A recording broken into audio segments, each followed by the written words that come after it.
Slava Mariupol, Our Family Story. Episode 1, Arrival in Mariupol. I want to make it clear from the very beginning that I'm only a visitor to Ukraine.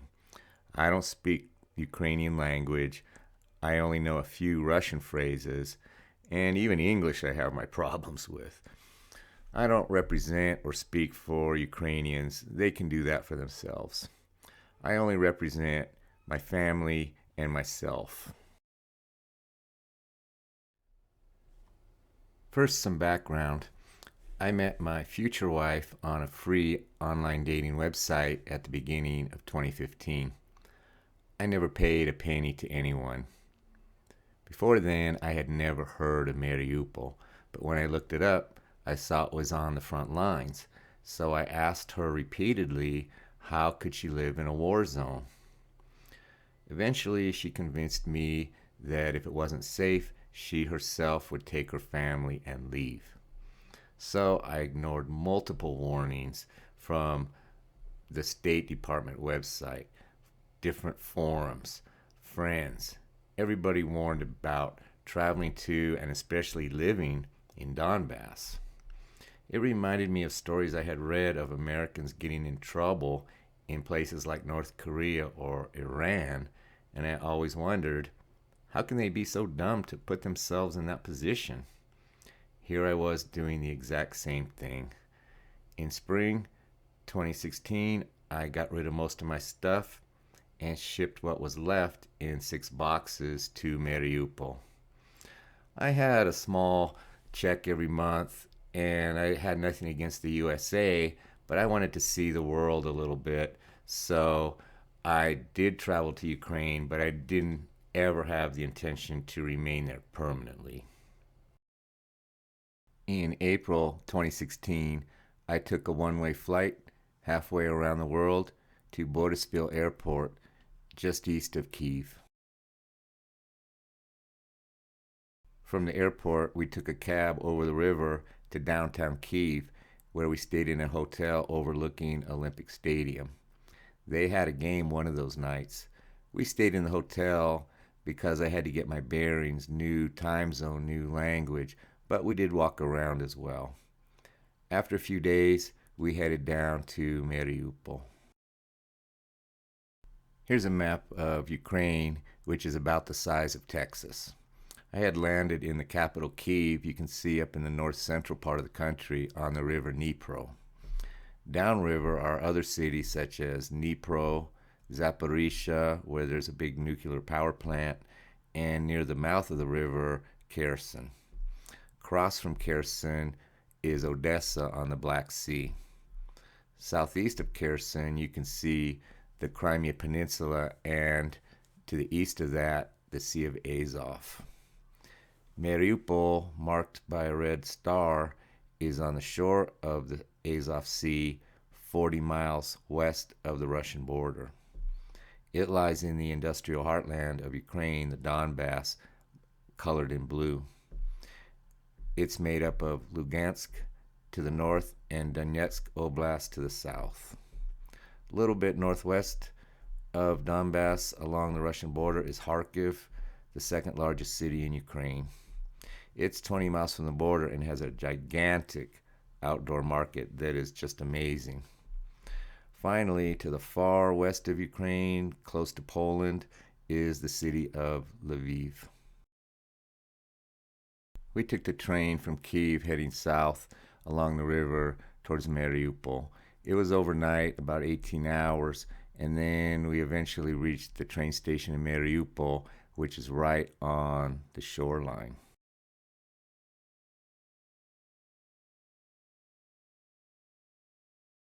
This is the Donbass area in 2016 when I arrived in the area.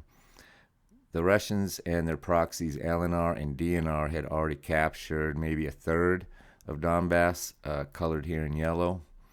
In 2014, my wife and daughter had fled from the city of Donetsk south to Mariupol to escape Russian occupation. Here's a look at the Mariupol area in 2016 when I first arrived. To the right of the purple line is Russia. To the left or to the west is Ukraine. The yellow area is occupied territory. You can see Taganrog on the far right. There's a road that passes through there, continuing west along the coast into Ukraine. This is the M14 highway. It goes through Novoazovsk and then passes through Bezymany in occupied territory before proceeding west through Mariupol and Mangush. The M14 goes all the way west to the northern edge of the Crimea Peninsula and is very strategically important. The M14 is otherwise known as the land bridge to Crimea. The other road heading out of Mariupol into Ukrainian territory is the Zaporizhzhia Highway. It goes 125 miles northwest to the city of Zaporizhzhia, and it passes through Stary Krim, which you can see here just northwest of Mariupol, the site of one of the largest cemeteries in Europe. Southwest of Mariupol along the coast, in the far corner of the oblast, is Urzuf, which we will talk about shortly. Just east of Urzuf along the coast is the Yalta area, which is where my mother-in-law was born and raised. Here's a base map of central Mariupol that I will return to frequently. This is not the entire city by any means, but this is where we lived and the area I'm familiar with. For now, I'll pass on describing some of these landmarks, and I'll focus on the location of the 6 main streets in this area. 3 running north and south, 3 running east and west. I'll start at the upper left where you can see the Zaporizhzhia Highway coming in from the northwest into a traffic circle. Going south from the traffic circle in orange is Kuprina, which is about 1 mile long and forms the western edge of the city. A little east of there, going north and south in yellow, is Builder Street, which goes south all the way to the beach and north 80 miles to the city of Donetsk. A little east of there, the diagonal street in green is Metallurgiv Avenue. Heading east from the traffic circle in yellow is Shevchenka, which if you follow it goes all the way east over the river to Azovstal. Starting at the midpoint of Kuprina, heading east in yellow, is Metropolitska. Finally, in the middle of your screen, in green going east and west, marked M14, is Miru Avenue, which is the main street of Mariupol. I'll return to these landmarks later, but for now I want to proceed up to the upper left area of the map around Hospital Number 2, which is where my mother-in-law lived. Here's the area around Hospital Number 2 where Mother lived at 63 Kuprina. The hospital is marked by an H. It's right across the street from her apartment to the south. The Zaporizhzhia Highway in orange comes in from the northwest to a traffic circle. Along that stretch of road are the Metro Store and Port City Mall. This rectangle that you see here is about a half mile across, and it's formed by Shevchenka to the north, Builders to the east, Metropolitska to the south, and Kuprina in orange to the west. West of Kuprina is nothing but empty fields. Alongside Kuprina, there's a parallel access road, and in between those two is a narrow strip of land that has some businesses and also overhead power lines. The 2 streets east and west mid-block are Troitska to the north and Matrosova to the south. Mother's apartment is right on the corner of Troitska and the Kuprina access road. So I'll just mention a few of the sites around this neighborhood. There's the hospital, marked by an H. Just to the west of that, there's a small church. A block east of the apartment is the neighborhood outdoor market, Renik 17. Just south of that, you can see a blue bus stop. East of there, mid-block, is school number 27, and further east along Builders are Terrasport Gym and a technical college. I used to walk around here quite a bit. That strip of green heading north from Terrasport along Builders was very nice for taking a stroll, and then I could take a left and head west along Shevchenka. So I'll show you these locations one by one.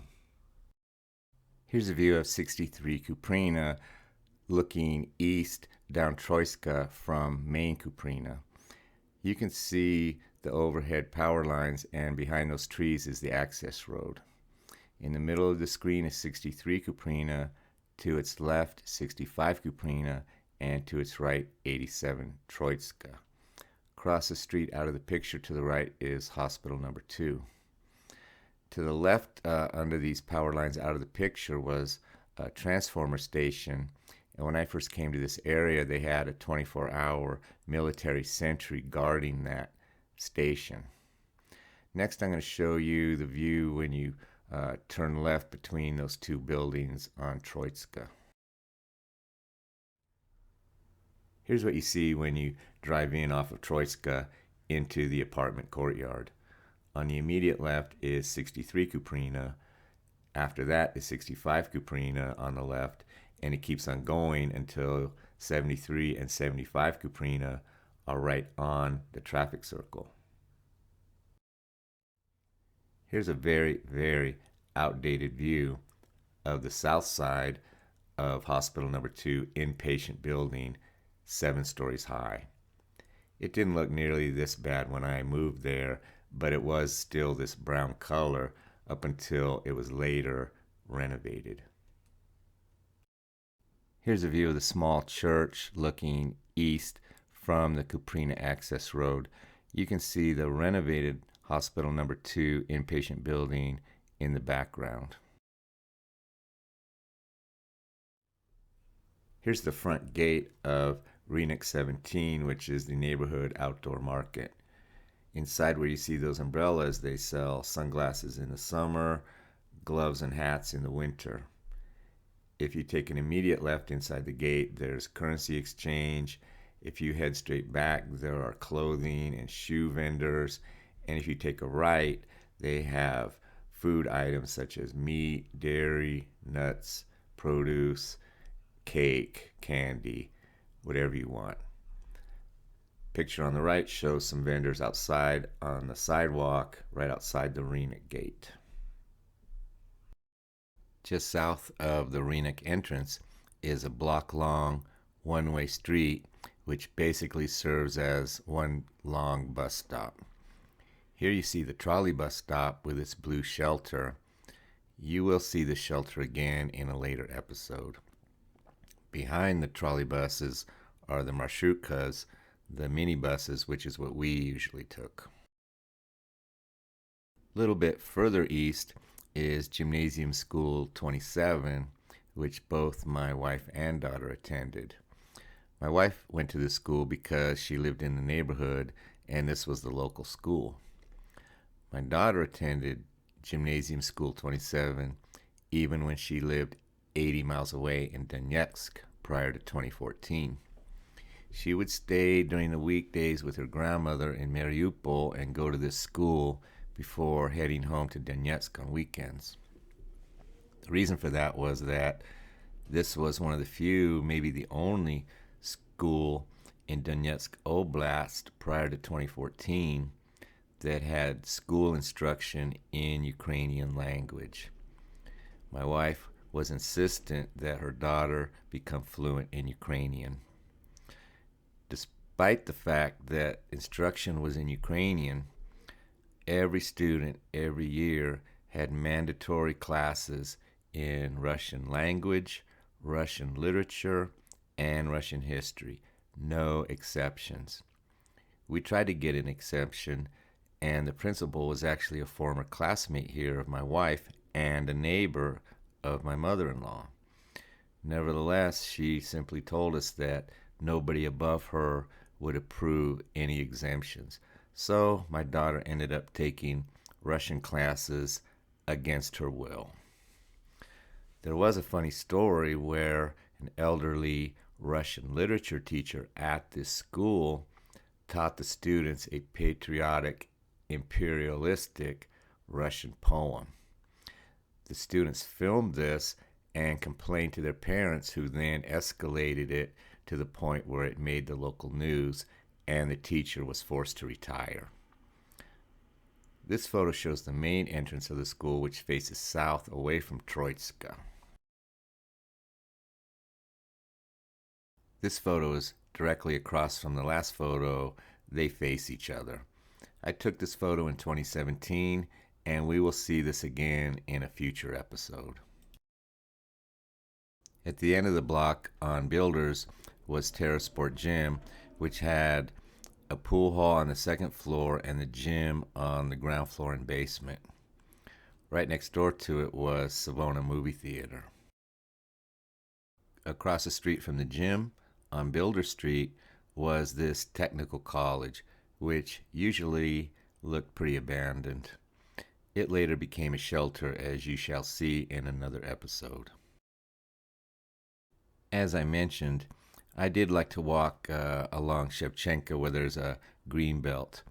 Here's a view looking west with the Shevchenka access road on the immediate right and the main Shevchenka multi-lane boulevard on the far right. Walking straight ahead, you pass an ATB market and a Jehovah's Witness church before eventually reaching the traffic circle at the end of the block. Just up the highway a little from the traffic circle was the Metro store, which we rarely visited, but it does play a role in the story to come. Right on the traffic circle sits Port City Mall, which is modern in every respect, built in 2014. It had a bowling alley, movie theater, electronics and clothing stores, cafes, and if nothing else, we could come over here and get a nice cup of coffee.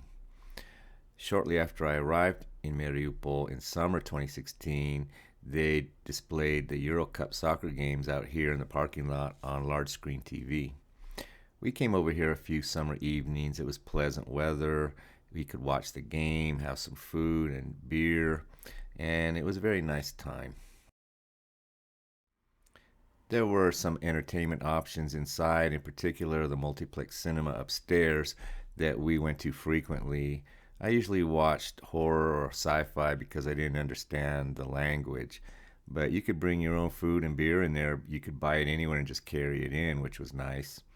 And outside the cinema, they had ping pong tables, and adjacent to that, a children's birthday party area.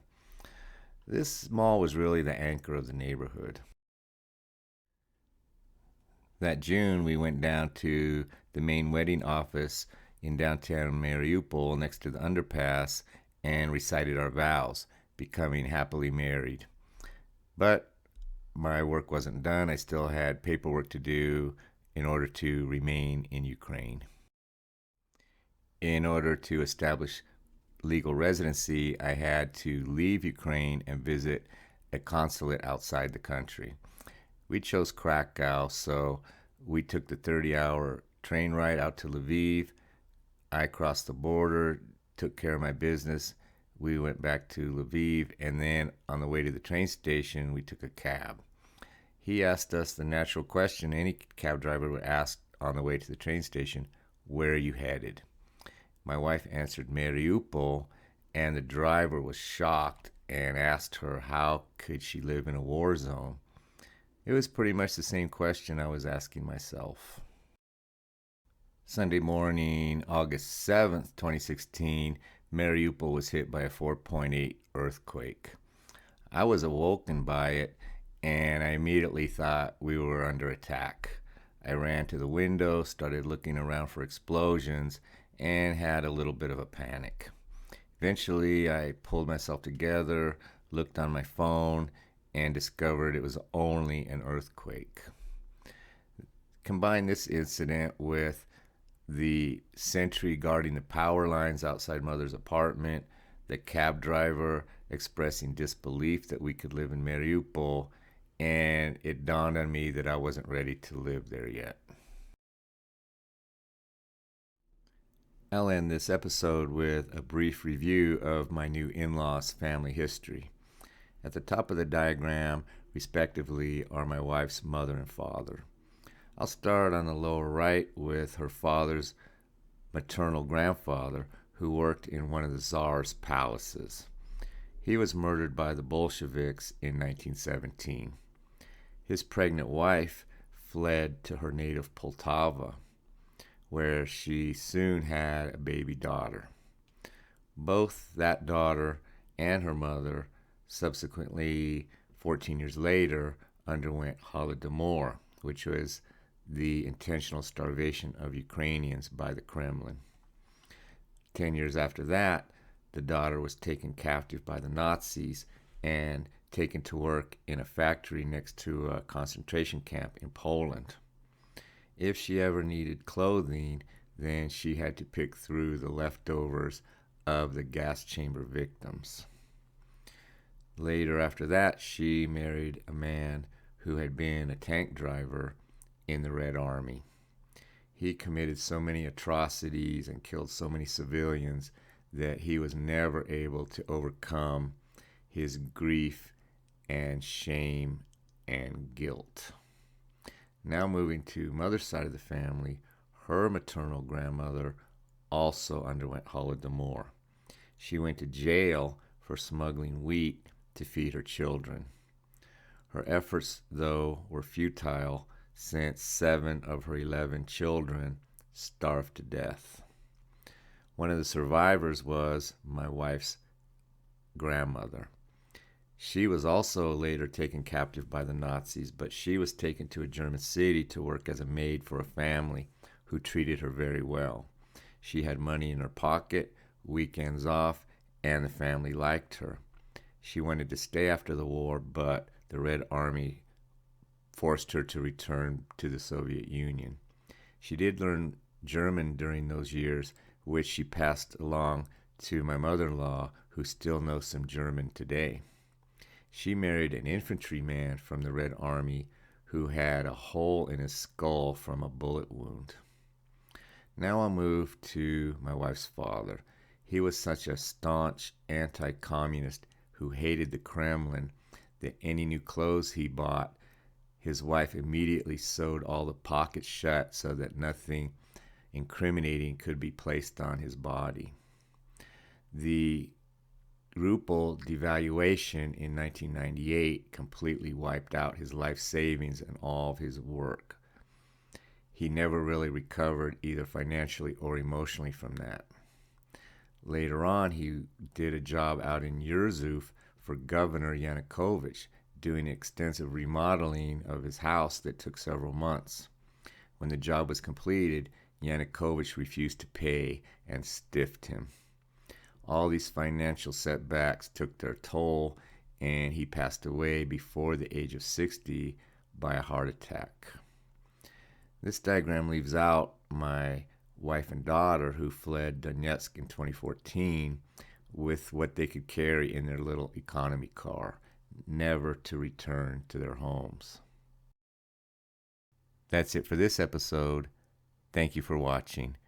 Next episode, we move to Berdansk.